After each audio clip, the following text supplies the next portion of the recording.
Good to see you. Alright there, Revenants, welcome back to Code Vein, and today we will be doing something that I have to say, don't do this in the Cathedral, don't do it at all, don't do it anywhere in the Cathedral, not one place you should be doing this, but we're going to do it anyways. So here what we've got going, whoops, these need to switch, not really, but just for my, so what we're going to be doing here is we're going to be running the Burning Disaster, which has fire damage already on it. Then we're going to be running lightning weapon to get lightning damage. So we should be coming out neutral on our damage from the burning disaster. And then we have bridge to glory, which is going to be half of 900. And then we have a 10% from adrenaline. And then we have morale boost, which is fairly rare that you can use this gift. And another thing that is going to shine here is the fact that typically when you use the GXL Overgear Fortified at 97 pounds almost, there's not much chance that you can use it typically and still be either normal or quick mobility. But here with the Burning Disaster, as it's only 33 pounds, we're able to be right under the 130 weight limit of Ishtar, which with Revenant's Ambition. Excuse me. So that's kind of a unique thing about this setup, is that we can still be normal mobility while at the same time having a very heavy blood veil altogether. So let's go ahead and get some of these things going here that we can. And now that we have that extra 10%, we get about 100 or so out of adrenaline there. Okay, and like I said, we have pretty good damage, but nothing amazing. And I would say, definitely don't do this, just because of the fact that it's not an incredible amount of damage on these ladies because they resist fire. But as you can see there, we took a hit, and she only did about less than 400 damage, which on our last couple of runs here, we were getting one shot, or at the same time we were getting two shot or something like that, but it wasn't very useful or helpful. Let's go for some backstabs here to get I-Core back so we can heal EO. And as you can see here, all these fine specimens are coming our way. Okay. Oh, and we still have the dodge mechanic bayonet here. Okay, and there we go. So you saw there that we took several hits from all these folks. Oh my goodness, and there's Feral Tenacity saving the day. Okay, so let's go ahead and heal one. Okay, here she comes. 1, 2, and there's other attacks here that we gotta dodge. Very good. Okay, and let's go for this lady. Okay.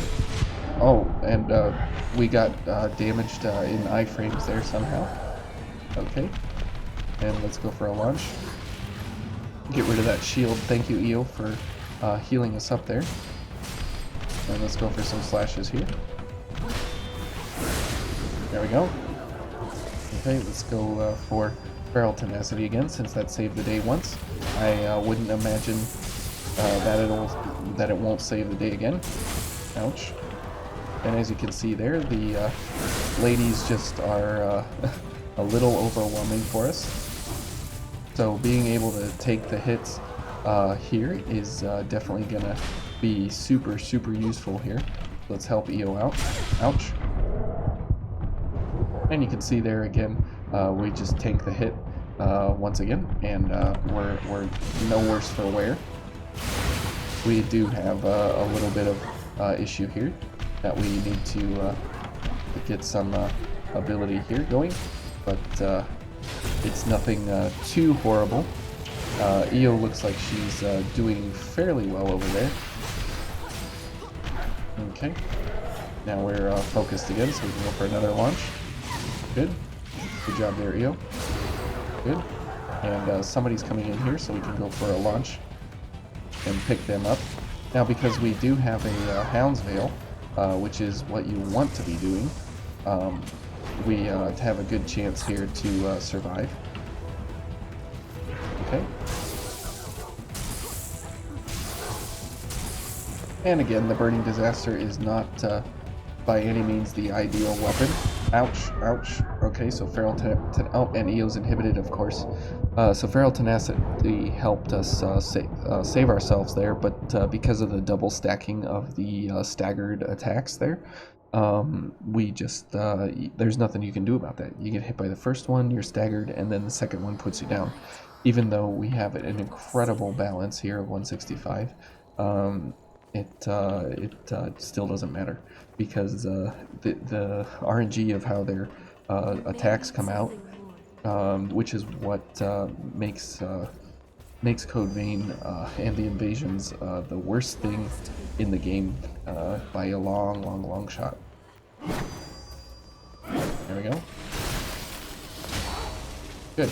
And now we can do some hack and slash here. But you can see that he takes a lot of damage or whatever, but because she takes reduced damage to fire, it's really bad that we can't put her down quickly. We have to actually go through the entire string, but the Burning Disaster doesn't have an animation ender, so that's very good. I guess we don't need guard booster, but it's really nice that we don't have to worry about too much when we're striking the enemy, because we don't have an animation ender, so we can continue to attack through it all without. Oh, yep, very nice. Oh, good grief, and we missed. Okay, this is getting ridiculous. Okay. Nope. Okay, there's 4 enemies here now. This is great. And they're all after me. Okay. Okay. And if I could have them just miss one attack here, that would be great. Okay. I'll just take it to the face. I thought I had I-Core where I didn't. Okay, good. Sure, EO. Okay, there's Feral Tenacity, and then a stupid second hit. Okay, thanks EO for the chance. Oh man, these invasions, I gotta tell you, they sure are something. But that is the entire difficulty spike here in the Cathedral, is that when you get here the first time, you've had a pretty simple, straightforward path through the through Code Vein at this point. But as soon as you get to the Cathedral, it's just all bets are off. Everything is just way overpowered for what you encounter previously.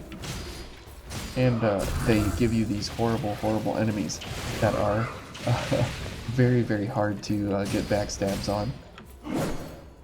And at the same time, they're pretty smart for how they go about engaging you, to say the least. There we go, we'll get some extra damage there. Now, because the Burning Disaster doesn't have an animation ender, you are able to continuously attack the enemy through each and every encounter. It doesn't matter what you're doing, because you can continuously slash through everything.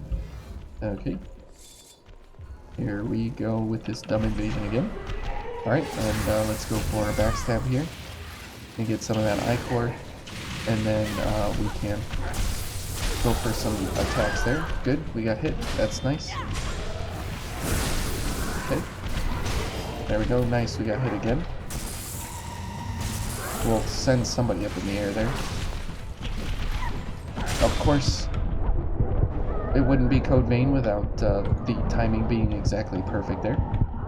Of when I come out of animation and when he's going to annihilate me.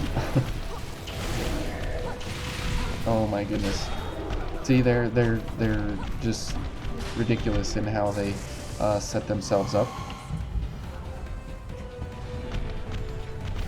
Oh boy, here they come.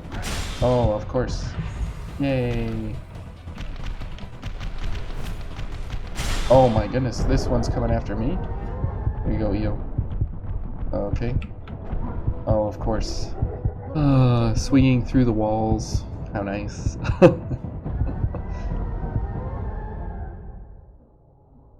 So even though we can take 2 or 3 or 4 hits now, it still doesn't matter, because it's just that difficult. And again, like I said, don't do this. The Burning Disaster has 2 very good places. Maybe possibly, if you squint hard enough, a third. The first being the Argent Wolf King, and the second being the Butterfly. And the third, if you look at it sideways enough, oh, of course, my parry doesn't work because I'm not looking the right way. And the third would be versus Nicola. Even though he resists slash, it does have a very, very high base capability here to go for Nicola. So you could do that if you really wanted to go for the challenge. But definitely for the others that I mentioned, the Wolf King and the Butterfly, the Burning Disaster is the unmatched bayonet for those encounters for sure. And it sucks that our haze is on the backside there. And let's just go for some slashes in the face here. There we go. At least we can put her down quicker. And then we can run around this way and then run back. And so we can help Eo out. Okay. Yep, and see that? I mean, like, you can't do anything about it, which is really stupid. Because they... Oh. How nice. Oh my goodness, what is going on? Thanks, Eo. This game, I tell you what. So a lot of times it's just really confusing in how the invasions run because of how the animations stack onto each other. So let's go ahead and just pure blood up, I guess. See, when it's one enemy, it's like, okay, sure, whatever. But when it's 3 enemies and they all stagger their attacks on purpose, yeah, it's just ridiculous. Okay. Good. Get out of here. Oh, and then they're hiding around corners.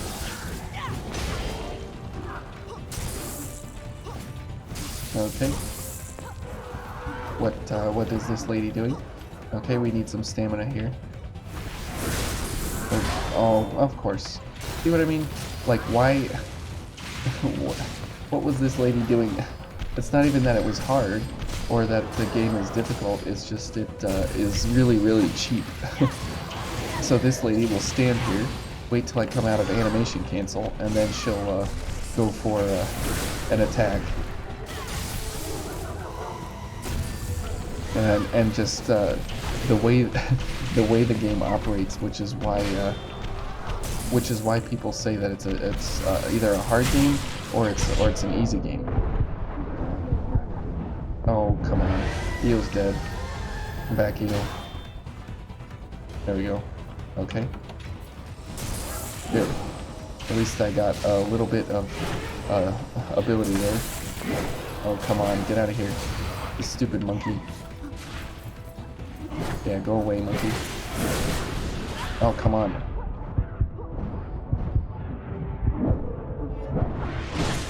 Eo, don't die. I need barrel tenacity. There we go. Good. Okay. Now we can end her quickly. Okay. Whew. We made it. We made it. Alright, and we used our pure blood, so we can pick this one up. Found something valuable today. Yeah, it was valuable. Okay, so we made it through this invasion, and we'll continue to pick up our things here, and I guess we can try and make our way at least to the wolf fight, and we'll take it from there. Oh my goodness, this thing is There may be something one of the worst ways to go through the game is using a bayonet as a slashing weapon, and you can see why.